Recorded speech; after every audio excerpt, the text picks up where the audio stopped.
Well, hello again, and welcome back, ladies and gentlemen, cardboard crawlers of all scales. Hope you're enjoying your time today, whether it's evening, morning, or afternoon. Thanks for tuning in whenever you're able to. Appreciate you. 2 days in a row with yellow rigs. This is the FMS FCX18 LC80 edition in yellow. One of the favorite cars of the channel. Seems that my viewers really enjoy checking this rig out, and she looks good with those Maz Designs double star in purple.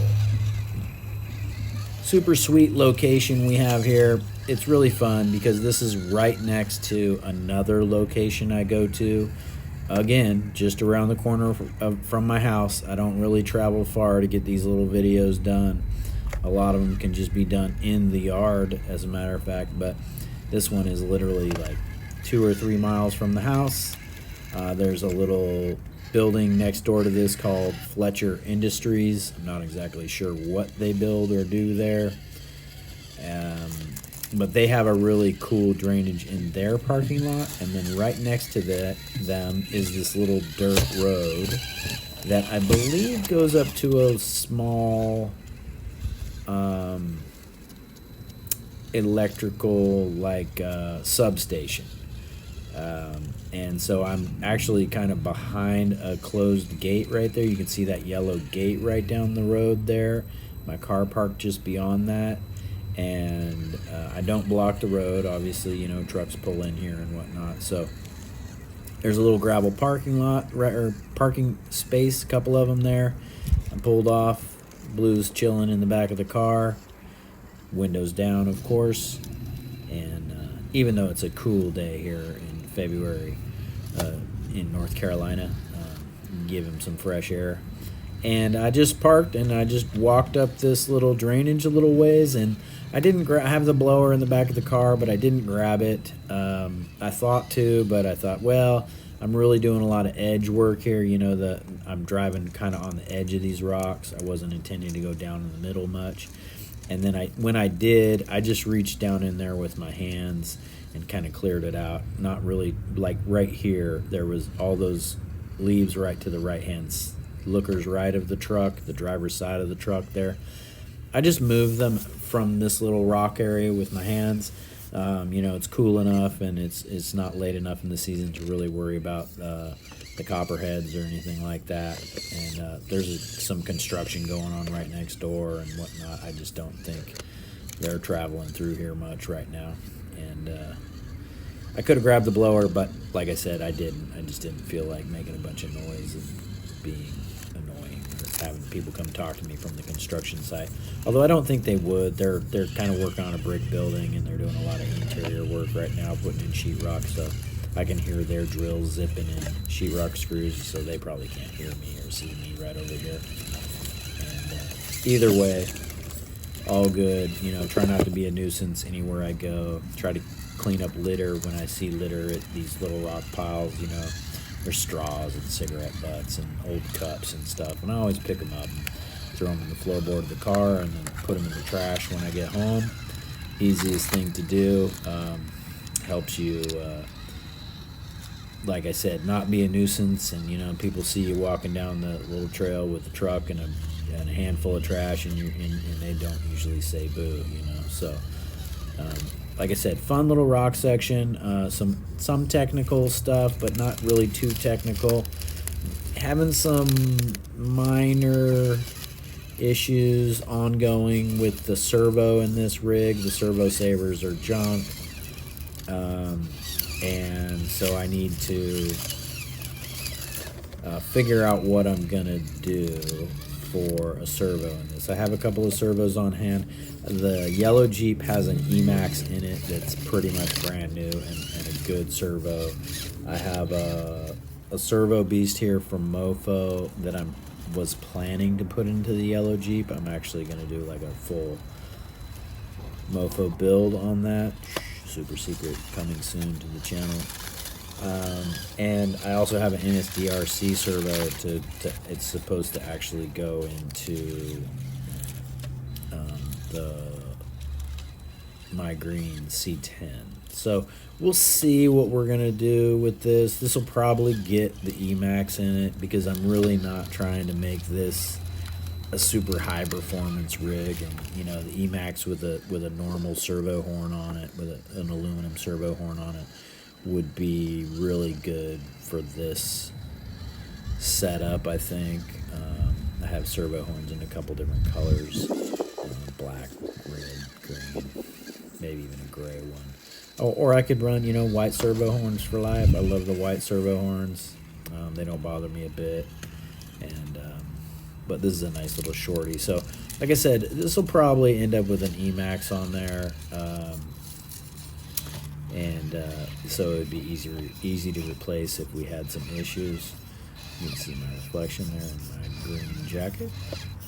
And yeah, so super fun little spot. Just out wheeling, enjoying the day. I'm on the way over to my mom's.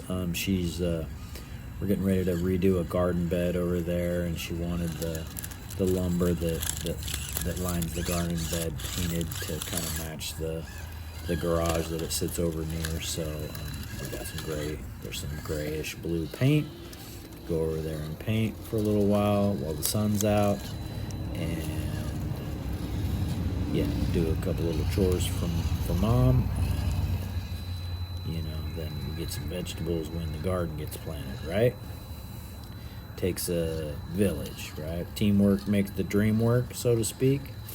So, loving the LC80 as always, and remember, if you guys enjoy this content, hit that thumbs up button, hit the subscribe if you're not already a subscriber, share it with a friend, a family member, someone who you think might get a kick out of these cool driving little cars, and or someone else that you know in the community that may not see my channel, or that, you know, you've been wanting to show the FMS to, the LC80. Such a great little rig, priced right at $179 through FMS. I think you can get them through Fair RC as well, and they have some that have a couple of mods. I really loved the one that they just did, and I hope they release another run of them. They sold 50 of the Toyota livery color. They're white with the Toyota stripes on it, the old style mid-80s racing stripes on there, and they look really good, and I know they sold out during that live, so people really love them. Shout out to B. Koshner. I know he ordered one of those, so when he gets one in stock, let's see if he can come up with the length of the links that we need to replace the Y-links in these trucks. I believe that the front and rear Y-link are the same lengths, or the same length, and so let's see if we can get those replaced, and that's going to improve the suspension in these a little bit without really doing too much work. I know these trucks aren't super easy to work on. It's not a quick release body. You have to unscrew it from a couple different spots. You got to loosen a screw on the ladder to get to one of the screws on the body. But you know, if I could get links, if I could get upper links in there, that sure would be nice. Get rid of the Y link and turn it into a true 4-length front and rear. I think that would improve the suspension the little bit that it needs to be improved. Not looking to make this a super high performance rock crawler extraordinaire. You know, she gets her done. Your rubbing is racing. You know, you're going to get some scratches on the paint of these. And so I'm not looking for a huge amount of improvement. I don't think I'm trying to take my springs off and get like a bunch more droop out of this truck. Oil-filled shocks and portals. You put some heavyweight wheels in there. These are the Maz Designs wheels. They come with brass rings in them, and so that's the way I'm running these. It's brass front and rear, and with the scale hardware on there, because I just love the way the scale hardware looks. It does grab. Some people complain it grabs a little too much, but you know, I like it. It doesn't bother me a bit. So, yeah, I hope y'all enjoy this little video as much as I enjoy making them. Sure is fun to be able to just get out and, you know, stop your car along the road in a little spot that you know of and get out. And I literally filmed for 10, 15, I might have been here a total of 20 minutes, and that's unloading the car and plugging the battery in and making sure the camera's on the tripod correctly, the iPhone is on the tripod, and all that. So 15 minutes out of your day, you make it a, you know, it's about an 11-minute movie all said, and here we go, and there you have it. Gotta love it, right? What else are you gonna do with yourself? So thanks as always for joining me on this little journey. Appreciate you, and hope y'all have a great evening. Cardboard Crawlers out.